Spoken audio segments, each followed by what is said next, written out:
Guys, মই দিগন্তৰাজে আপোনাক মোৰ নতুন এটা পাজল ভিডিঅ' খণ্ডলৈ স্বাগতম জনাইছোঁ। যদি আপোনালোকে মোৰ আগৰ পাজল ভিডিঅ'বোৰ চোৱা নাই, তলৰ ডেছক্ৰিপশ্যনত লিংক আছে, তাত গৈ চাই ল'ব পাৰিব। লগতে চেনেলটো ছাবস্ক্ৰাইব কৰি থওক নতুন নতুন পাজল ভিডিঅ'সমূহ চাই থাকিবৰ বাবে। চ' আজি ভিডিঅ'টো চাই থাকক শেষলৈ, আৰু আপুনি কেইটা উত্তৰ দিব পাৰিলে আমাক কমেণ্ট কৰি জনাবলৈ নাপাহৰিব।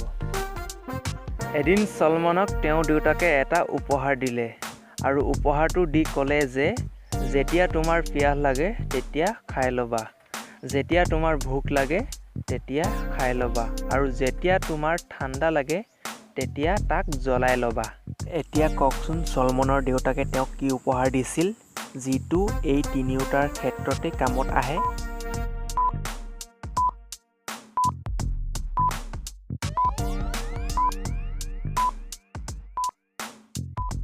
তেওঁ চলমানক এটা নাৰিকল দিছিল।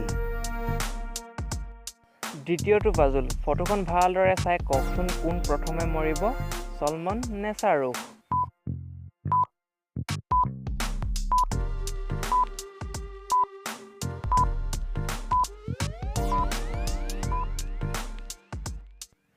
ইয়াত দুয়োজনেই মৰিব, কিয়নো তাত থকা বোমটো ইতিমধ্যে জ্বলিছেই, আৰু কিছু সময় পাছত সেইটো ফুটিব আৰু তেওঁলোক দুয়োজন একেলগে মৰিব।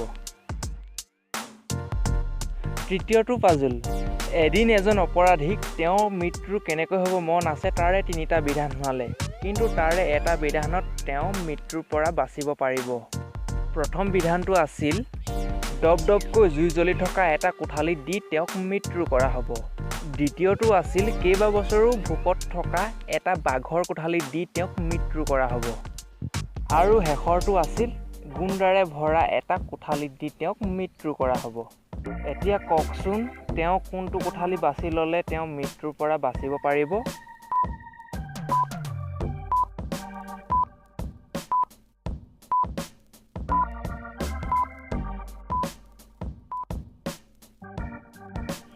ইয়াত তেওঁ দ্বিতীয়টো কোঠালি বাছি ল'লে মৃত্যুৰ পৰা বাচিব পাৰিব, কিয়নো তাত কোৱা হৈছিল কেইবাবছৰো ভোকত থকা এটা বাঘৰ কোঠালিত দি তেওঁক মৃত্যু কৰা হ'ব। কিন্তু এইটো অসম্ভৱ, কিয়নো কেইবাবছৰ নোখোৱাকৈ বাঘ বা অন্য ধৰণৰ প্ৰাণী জীয়াই থাকিব নোৱাৰে। চতুৰ্থটো পাজল, ফটোখন ভালদৰে চাই কওকচোন, ল'ৰাটোৰ আচল বাপেক কোনজন, এ নে বি?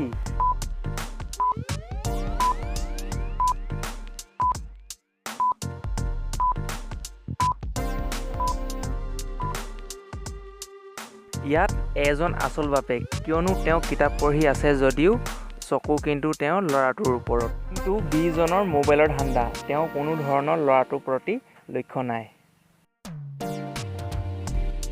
পঞ্চমটো পাজল, এই সমীকৰণটো মাত্ৰ এডাল কাঠি লৰাই শুদ্ধ কৰকচোন।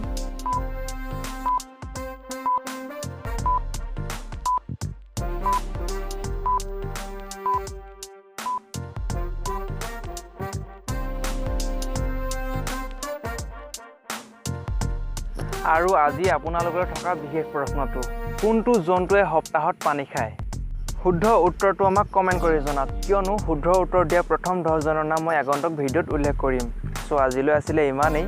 যদি ভিডিঅ'টো চাই ভাল লাগিলে এটা লাইক কৰি দিয়ক, আৰু লগৰ বন্ধুসকলৰ লগতো শ্বেয়াৰ কৰি দিয়ক। শেষত যাতে চেনেলটো ছাবস্ক্ৰাইব কৰি যাবলৈ একেবাৰে নাপাহৰে। ধন্যবাদ।